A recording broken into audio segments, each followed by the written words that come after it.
दुर्गुण प्रभु मेरे अवगुण चित न धरो। हर व्यक्ति में कुछ गुण होते हैं, कुछ अवगुण भी होते हैं, लेकिन बिल्कुल अवगुण से मुक्त व्यक्ति का मिलना बहुत कठिन है।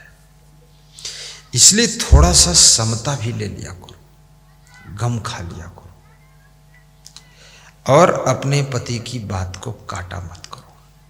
पति के साथ साथ रहते रहते आपका मन थोड़ा ढीठ हो जाता है, काटने लग जाता है बात को। बात मत काटो, उससे पति का अपमान होता है। और अपनी पत्नी की हर बात को टोको मत, क्योंकि अब जितनी उसके पास बुद्धि है उतना ही वो कर पाएगी, उससे ज़्यादा उसके बस का नहीं।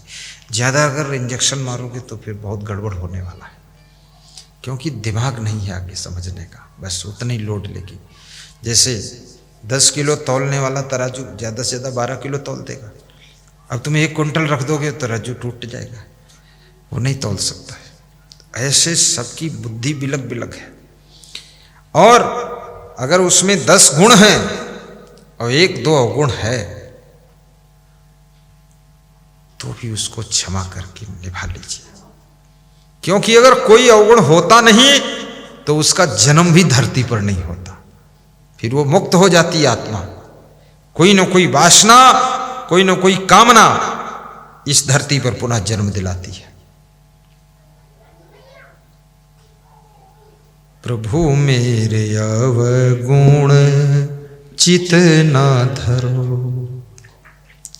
एक नदिया एक नार कहावे, एक नदिया एक नार कहावे, मैलो नीर भरो।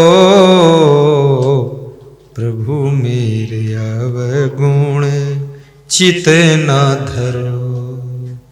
दोनों मिली कै एक बरण भयो, दोनों मिली कै एक बरण भयो, सुरसरी नाम पढ़ो। प्रभु मेरे अवगुण चित न धरो। प्रभु मेरे अवगुण चित न धरो। बोलिए सद्गुरु भगवान की जय, संत भगवान की जय, भक्त भगवान की जय। तो मैं एक कथा सुना रहा था आपको, 5 मिनट की कथा है कि एक राहगीर ससुर और दामाद खेत में काम कर रहे थे। उनसे रास्ता पूछता है और पूछता है अमुक गांव कितनी दूर है। ससुर कहता है 4 कोस, दामाद बोलता है 3 कोस। दोनों में विवाद हो जाता है। ससुर भी जिद्दी है, दामाद भी क्रोधी है। दामाद बोला 3 कोस है, ससुर बोला 4 कोस है। 1 कोस का डिफरेंस हो गया। दामाद बोला 9 किलोमीटर है, 3 कोस हुआ, किलोमीटर गड़े हुए हैं। इस बात को सुनकर ससुर को जोश आ गया। उसने उठाया कुदाल और कहा तू बात काटता है, 1 कोस का डिफरेंस करता है, तेरे मारूंगा कुदाल। तो दामाद भाग पड़ा। याद रखना, दामाद बन जाना लेकिन बहुत रोब मत लगाना ससुर पर, नहीं तो तुमको मारेगा भी। दामाद को अपने सास ससुर का सम्मान करना चाहिए। सम्मान और आदर तो सभी का करना चाहिए। आप कहीं फेल नहीं हो सकते हैं यदि आपके अंदर सब जगह रिस्पेक्ट करने की कला है, रिसीव करने की कला है, रिक्वेस्ट करने की कला है, विनम्र होने की कला है, क्षमा मांगने की कला है, झुकने की कला है, तो आप हर जगह सफलता को प्राप्त करेंगे। इस बात को याद रखना। झुकना बहुत बड़ी कला है, नम्रता के साथ में।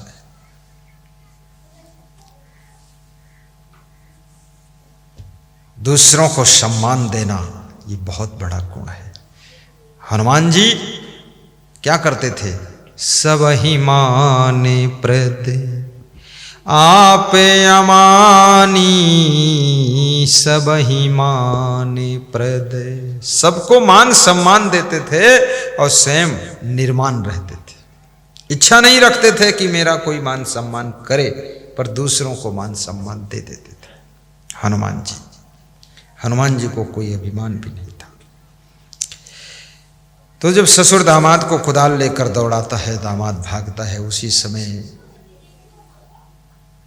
ससुर की बेटी दामाद की पत्नी नाश्ता लेकर खेत में आती है, देखती है कि पिताजी मेरे पति जी को कुदाल से मारने के लिए दौड़ा रहे हैं। बेटी ने कहा, पिताजी क्षमा कीजिएगा,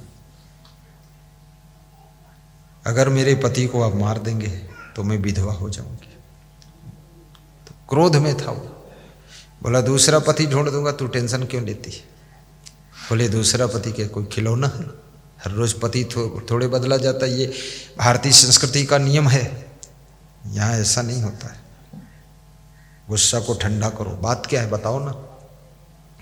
बोले राहगीर ने पूछा गांव कितनी दूर है, मैंने कहा 4 कोस। ये दामाद बोलता 3 कोस, तो 1 कोस का लफड़ा है, ये क्यों जिद कर रहा है। तो बेटी ने बहुत अच्छा उत्तर दिया, वो सत्संगी महिला थी। उसने कहा पिताजी हम जैसी बेटी को जन्म देकर पालन पोषण करके शिक्षा दे करके आपने इनके साथ विवाह कर दिया, इनको दे दिया, मुझे सौंप दिया इनके चरणों में। ये 50 एकड़ जमीन भी इनको दे दिया आपने, मकान भी दे दिया, सामान दे दिया, सब दे दिया, दहेज भी दिया, पैसा भी दिया, तो 1 कोस का लफड़ा है ना, 1 कोस इन्हीं को दे दो, क्यों झगड़ा कर रहे हैं।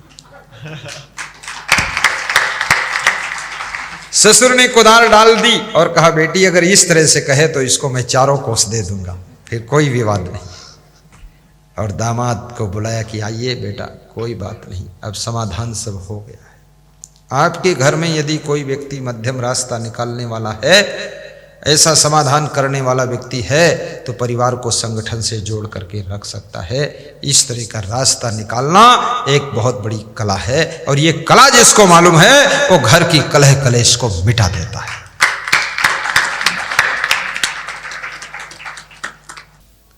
तभी मारीचे हृदय अनुमाना, नवहि विरोधे नहीं कल्याणा। तभी मारीचे हृदय अनुमाना, नवहि विरोधे नहीं कल्याण। मारीच अपने हृदय में अनुमान लगाता है। मनुष्य अपनी जिंदगी का हर कदम आइडियोलॉजी के साथ में प्रारंभ करता है। याद रखना, जिसे हिंदी में अंदाज कहते हैं, आकलन कहते हैं, उसे साहित्यिक भाषा में अनुमान कहते हैं। अनुमान लगाना। अनुमान क्या चीज़ है? जैसे आप कमरे में बैठे, कोई घंटी बजने की आवाज़ आती है तो आप अनुमान लगाते हैं कि घंटी कौन बजा रहा है। पहले आपकी बुद्धि में प्रश्न खड़ा होता है, फिर उत्तर आता है कोई मंदिर में घंटी बज रही है, फिर वो घंटी हिल हिल कर बजती है, तो फिर उत्तर आता है किसी गाय के गले में घंटी बंधी है, गाय चल रही है तब बज रही है।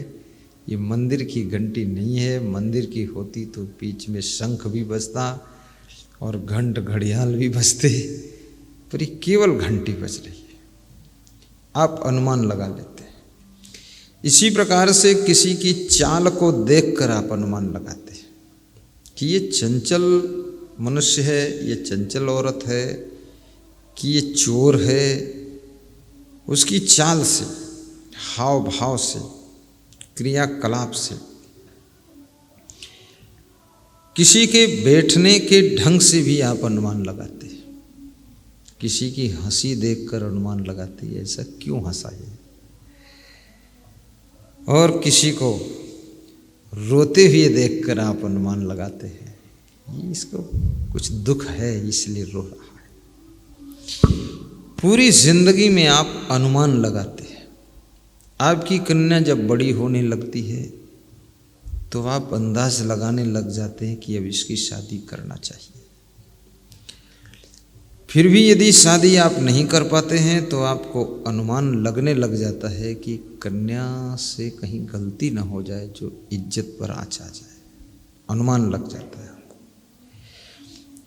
और कुछ कन्याएं ऐसी हैं जिनके बारे में तुम अनुमान लगाते हो कि मेरी कन्या अच्छी है, भले उम्र ज़्यादा हो गई है लेकिन हमारे सम्मान की रक्षा करेगी। विद्यार्थी स्कूल में परीक्षा देता है तब अनुमान लगा लेता है कि हमें कितने % अंक इसमें मिलेंगे, कौन डिवीज़न बना रही। और रात में कुत्ते भौंकते हैं तब तुम अनुमान लगाते हो कि कुत्ता क्यों भौंका, कोई पशु आया है कि कोई कुत्ता आया है कि कोई चोर आया है कि कोई गलत आदमी आया है, आखिर मामला क्या है। अनुमान।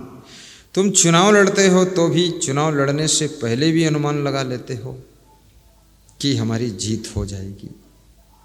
तुम्हें अनुमान लग जाता है कि हम जीत सकते हैं। ये भी यदि आपके मन में अंदर शंका है कि नहीं चूक जाएंगे तो हार भी सकते हैं। सारी जिंदगी अनुमान पर टिकी हुई है, आइडिया पर टिकी हुई है। मनुष्य राजनीतिक क्षेत्र में, बिजनेस के क्षेत्र में, संत लाइन में, गृहस्थ लाइन में कहीं भी कोई कार्य करता है तो अनुमान लगा कर करता है।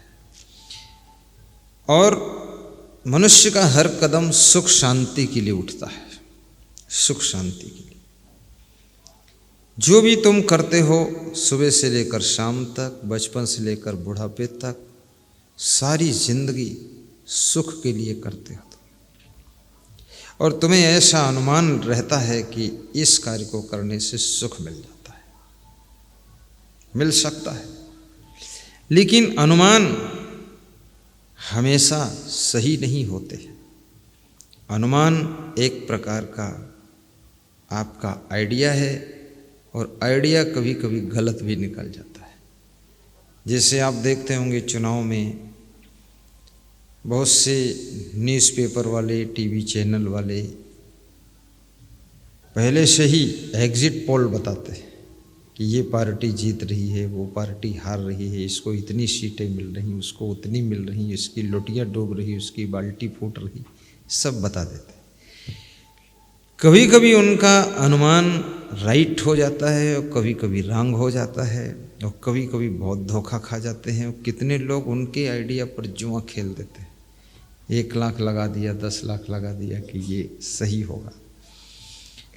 पर अनुमान में टीवी चैनल के लोग भी फेल खा जाते हैं। ये अनुमान लगाना बहुत कठिन काम है, बहुत कठिन काम किसी के बारे में।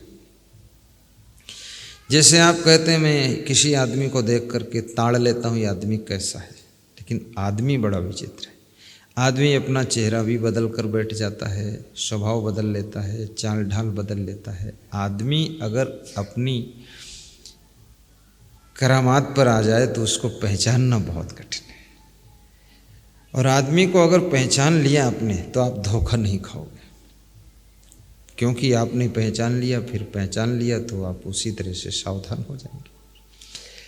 लेकिन आदमी अपना रूप बदलता है, वाणी भी बदल लेता है और आदमी विचित्र प्राणी है। इसलिए मैंने मैनेजमेंट ऑफ कोर्स में जो डिस्टिंक्शन मार्क प्राप्त करके सक्सेस हुए उनसे मैंने पूछा नेपाल में कि कोई मनुष्य का मैनेजमेंट करने वाला कोर्स है आपके पास। बोले होटल मैनेजमेंट है, हॉस्पिटल मैनेजमेंट है, आश्रम मैनेजमेंट है, घर का मैनेजमेंट है, पॉलिटिकल मैनेजमेंट है, लेकिन केवल आदमी का मैनेजमेंट का कोई है नहीं।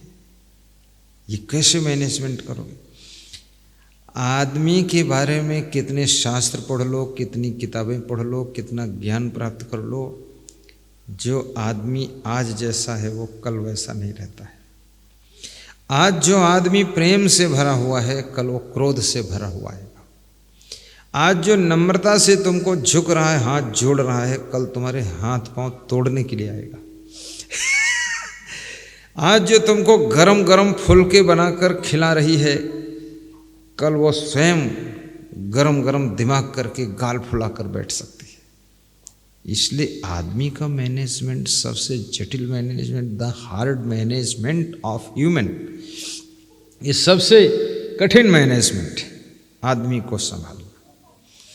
क्योंकि आदमी के पास में प्रखर मन है, प्रखर मन है, बहुत तेज मन है इसके पास, और इसके पास बुद्धि भी बहुत पैनी है, और इसकी इंद्रियां भी बहुत चंचल है।